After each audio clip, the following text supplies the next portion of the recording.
In 1890, there was a shocking affair at Whitby that happened in Argument's Yard, a well-known yard in the small Yorkshire town.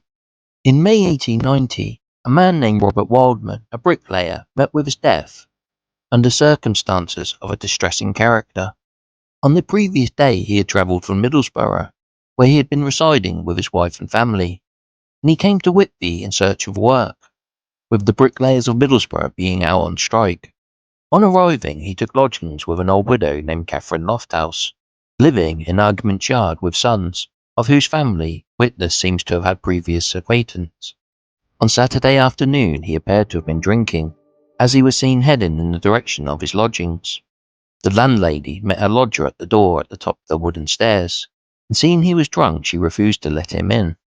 The man, however, seems to have persisted, and made for the doorway, whereupon it is alleged she gave him a push, and he fell helplessly backwards down the staircase, alighting with a sickening thud on the back of his head. On the stone flag at the bottom, blood gushed from his nose, eyes, ears and mouth, and he was picked up in a more or less seamless state.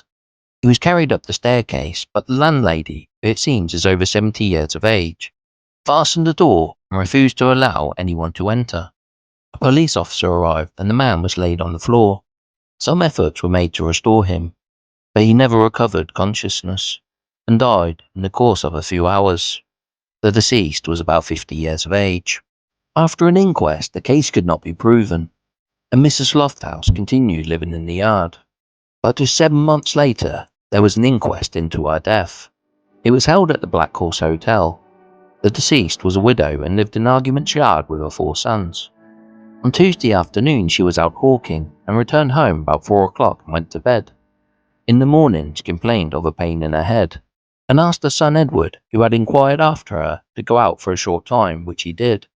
On his return he had found his mother had left the bed, and was not in the same room. He went in search of her, and upstairs he found her hanging by the neck by a piece of small string attached to the roof.